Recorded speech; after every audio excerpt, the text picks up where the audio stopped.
Quand on arrête des journalistes, tout le monde dit « Qu'est-ce qu'ils font de la liberté de la presse ?» Nous sommes habitués à ces critiques. Mais nous voulons protéger la liberté de la presse et nous n'avons aucun problème avec cela. Hier, 16 journalistes du principal quotidien d'opposition ont été arrêtés, accusés d'activités terroristes. Les astronautes à l'honneur en Russie. Sous l'œil bienveillant de Lénine, dernier jour à Moscou pour les 3 astronautes qui s'apprêtent à rejoindre la Station spatiale internationale. Parmi eux, le Français Thomas Pesquet, 38 ans, à droite. Leur départ a été reporté, mais l'équipage garde le moral. Nous avons parcouru beaucoup de chemin pour pouvoir partir. Notre équipe est prête, nous sommes heureux, tout ira bien, on a un super état d'esprit.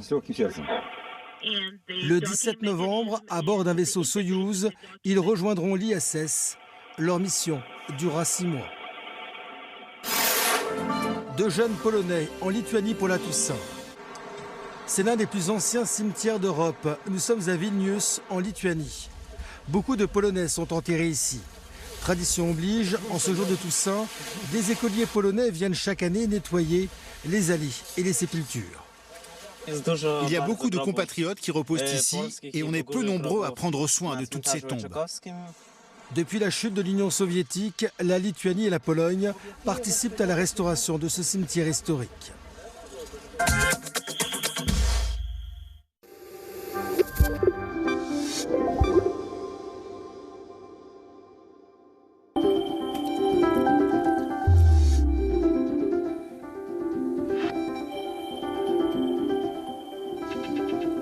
Bonsoir à tous. Une ambiance plutôt hivernale pour demain. Prudence ce soir et cette nuit sur les Alpes du Sud et la Corse. On attend de fortes pluies orageuses, l'équivalent en cumul de 2 mois de précipitations, d'où cette vigilance orange. Alors pour ce soir, on retrouve effectivement ces pluies assez intenses donc sur le sud-est du pays avec des chutes de neige au-dessus de 1800 mètres. On attend en cumul de pluie l'équivalent de 120 litres au mètre carré. Soyez très prudents si vous êtes sur ces régions. Pour demain matin, on retrouvera les résidus de cette dégradation sur les frontières de l'Est avec une limite pluie-neige à 700 mètres, notamment sur les Vosges. Et puis en cours de journée, en cours d'après-midi, le ciel devient de plus en plus lumineux, notamment autour de la Méditerranée, avec quand même pas mal de Mistral et de Tramontane. Et puis ces régimes de giboulées qu'on retrouve donc sur les 2 tiers du pays. On aura même quelques averses à caractère orageux, bien sûr, près des côtes de la Manche, notamment sur le Boulonnais, dans ce flux de nord à 70 km/h. Alors pour les températures, les minimales demain matin, on a vraiment une chute du mercure, 5 degrés pour Paris, 2 à Reims, 3 à Brest, on aura 5 pour Bordeaux et 11 pour Marseille. Pour les maximales, eh bien c'est guère mieux. En termes de température, on va perdre effectivement plusieurs degrés par rapport à aujourd'hui. 9 degrés à Paris comme à Lille, 7 à Strasbourg, on aura 15 pour Perpignan et 20 degrés. Quelle douceur sur l'île de Beauté. Alors pour la suite, on voit ça dans le détail pour lundi.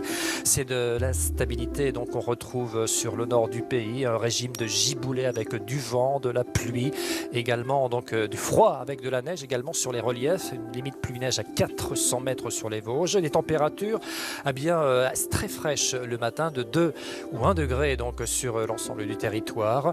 Pour mardi, on retrouvera effectivement toujours cette instabilité, ce régime de giboulée sur le nord-est jusqu'au Massif central. Je vous souhaite une excellente soirée.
Plus d'une dizaine de meetings par jour dans 5 États différents. À 3 jours de l'élection présidentielle aux États-Unis, Hillary Clinton et Donald Trump jettent leur dernière force dans la bataille, notamment, vous le verrez, en Floride, État indécis et qui peut devenir décisif dans ce scrutin.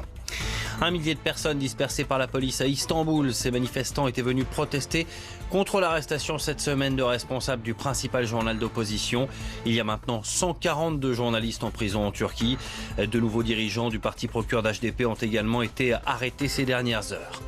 Et puis c'est l'une des plus belles courses à la voile autour du monde. Tous les 4 ans, le Vendée Globe rassemble les navigateurs les plus chevronnés, des hommes qui s'apprêtent à parcourir les océans seuls et sans assistance. Quel est leur état d'esprit à quelques heures de larguer les amarres? On voit cela dans un instant. Bienvenue sur France 24. C'est un week-end de réflexion pour des millions d'Américains. Dans 3 jours, ils désigneront le 45e président des États-Unis. Dans les derniers sondages, Hillary Clinton possède une très légère avance sur Donald Trump. Plusieurs éléments sont désormais déterminants dans cette élection. La participation, par exemple, ou encore les électeurs indécis. Il y a également ce qu'on appelle les swing states, ces États déterminants. C'est le cas de la Floride, État convoité qui compte 29 grands électeurs et les 2 candidats multiplient les meetings sur place. Julien Cheida. Une entrée en scène digne d'une rockstar. Hillary Clinton affiche sa décontraction. En Floride, elle tente de rallier les indécis, mais surtout le vote hispanique et celui de la communauté noire. Je veux être la présidente de tout le monde. Ceux qui sont d'accord avec moi, ceux qui votent pour moi et ceux qui ne le font pas. Alors allons-y, votons pour notre avenir. Votons pour nous, pour nos enfants et nos petits-enfants. La démocrate lance ses dernières cartes dans la bataille. Vendredi soir, elle avait reçu le soutien de la chanteuse Beyoncé et de son mari, le rappeur Jay-Z. En meeting lui aussi en Floride, Donald Trump ironise sur ses soutiens de dernière minute. On n'a pas besoin de Jay-Z pour remplir les salles. On préfère l'ancienne méthode. On le fait à l'ancienne parce que vous aimez ce qu'on dit et vous voulez que l'Amérique soit grande à nouveau. L'élection de mardi mettra fin à plusieurs mois de campagne acharnée, où les coups bas ont souvent remplacé les débats de fond. D'ici là, les 2 candidats vont encore visiter plusieurs États clés pour tenter de faire pencher la balance en leur faveur. Dans les sondages, l'écart s'est encore resserré, rendant encore plus incertain l'issue du scrutin. Et dans cette élection, le vote des communautés est déterminant, notamment celui des latino-américains. Ils sont très présents dans l'ouest des États-Unis.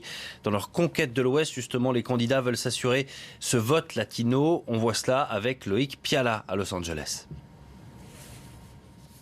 C'est une population en constante augmentation, 27 millions d'électeurs pour cette élection, 27 millions d'électeurs potentiels, avec 12% du corps électoral et une grande partie de ces électeurs qui se trouvent dans l'Ouest. Ils sont plutôt acquis aux démocrates, 70% en gros qui prévoient de voter Hillary Clinton. Le problème, c'est qu'il faut les convaincre d'aller voter. C'est une communauté qui a tendance à plus s'abstenir que les autres. Alors le clan Clinton, pour cela, a 2 atouts. Le premier, c'est Tim Kaine, le candidat à la vice-présidence, qui parle couramment espagnol. Il a d'ailleurs prononcé il y a quelques jours en Arizona un discours intégralement en espagnol, c'était une première. Et puis l'autre atout, c'est Donald Trump qui, avec ses positions fermes sur l'immigration et ses propos désobligeants sur la communauté latino, s'est attisé l'ire de cette communauté. Il devrait recueillir moins des 27% de votes auprès de l'électorat latino, des 27% qu'avait recueilli Mitt Romney, c'était en 2012.